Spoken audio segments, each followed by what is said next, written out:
اعوذ باللہ من الشیطان الرجیم بسم اللہ الرحمن الرحیم۔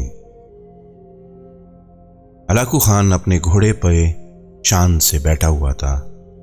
چاروں طرف تاتاری افواج کی صفیں کھڑی تھی۔ سب سے آگے ہلاکو خان کا گھوڑا کھڑا تھا۔ ہلاکو خان کے سامنے 3 صفیں کھڑی کی گئی تھی جس کو آج ہلاکو خان نے قتل کرنا تھا۔ ان کے سر قلم کر دو، ہلاکو خان نے گرج کر کہا، اور جلاد لوگوں کے سر کاٹنے شروع ہو گئے۔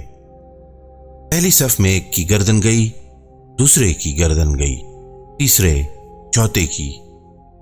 پہلی صف میں ایک بوڑھا غریب کھڑا تھا اور موت کے ڈر کی وجہ سے دوسری صف میں چلا گیا۔ پہلی صف کا مکمل صفایا ہو گیا۔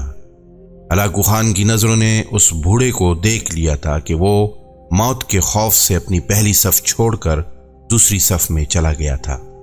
ہلاکو خان گھوڑے پہ بیٹھا ہوا ہاتھ میں لیمو لیے اچھال کر اس سے کھیل رہا تھا اور لوگوں کے قتل کا منظر دیکھ کر اس کھیل سے خود کو خوش کر رہا تھا۔ جلادوں نے دوسری صف پہ تلوار کے وار شروع کیے، سر آن کی آن میں گرنے لگے۔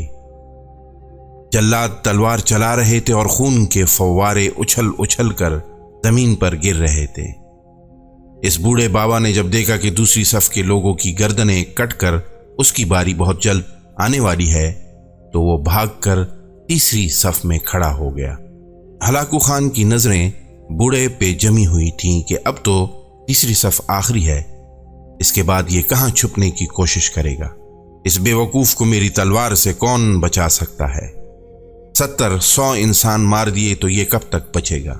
تیسری صف پہ جلادوں کی تلوار بجلی بن کر گر رہی تھی۔ ہلاکو خان کی نظریں مسلسل اس بوڑھے پہ تھیں کہ کیسے وہ بے چین ہو کر موت کی وجہ سے بے قرار ہے۔ تیسری صف کے انسانوں کی گردنیں گر رہی تھیں۔ جلاد بجلی کی سی تیزی سے اس بوڑھے بابا کو پہنچا تو ہلاکو خان کی آواز گرجی، رک جاؤ، اس کو ابھی کچھ نہ کہو۔ بابا بتاؤ، پہلی صف سے تم دوسری صف میں بھاگ آئے، جب وہ ختم ہوئی تو تم تیسری صف میں بھاگ آئے۔ بابا اب بتاؤ، پیچھے تو کوئی اور صف بھی نہیں، اب کہاں جاؤ گے؟ اب تم کو مجھ سے کون بچائے گا؟ اس بوڑھے نے آسمان کی طرف دیکھا، پھر کچھ وقت بعد کہا، میں نے پہلی صف کو اس لیے چھوڑا کہ شاید میں دوسری میں بچ جاؤں، لیکن موت وہاں بھی پہنچی۔ پھر میں نے دوسری صف کو چھوڑ دیا کہ شاید تیسری میں بچ جاؤں۔ ہلاکو نے لیمو کو ہاتھ میں اچھالتے ہوئے کہا، بابا کیسی خام خیالی ہے یہ، کیسی بہکی باتیں کر رہے ہو؟ بھلا میری تلوار سے بھی کوئی بچ سکتا ہے؟ اس بوڑھے نے کہا، وہ اوپر والی ذات اگر چاہے تو ایک لمحے میں انقلاب آ سکتا ہے اور مجھے بچا سکتا ہے۔ کیسے بچا سکتا ہے؟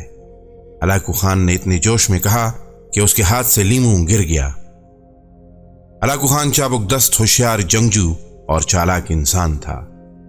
ہلاکو خان نے گھوڑے کے اوپر بیٹھے ہوئے گرے ہوئے لیمو کے لیے خود کو جھکایا کہ زمین پہ گرنے سے پہلے وہ لیمو کو پکڑ لے۔ اس کوشش میں ہلاکو خان کا پاؤں رکاب سے نکل گیا اور وہ گھوڑے سے نیچے گر گیا۔ ہلاکو خان کا گھوڑا بدک گیا۔ ہلاکو نے خود کو بچانے کی کوشش کی، لشکر بھی حرکت میں آ گیا، لیکن گھوڑا اتنا بدک گیا تھا کہ اس نے ہلاکو کو پتھروں میں گھسیٹ کر اس کا سر پتھروں پہ پٹک پٹک کر مار دیا۔ لشکر نے جب ہلاکو خان کا گھوڑا پکڑا تو اس وقت ہلاکو خان مر گیا تھا۔ ہلاکو کا لشکر اس بابے سے اتنا خوفزدہ ہو گیا تھا کہ لشکر نے اس بوڑھے کو نظر انداز کر دیا۔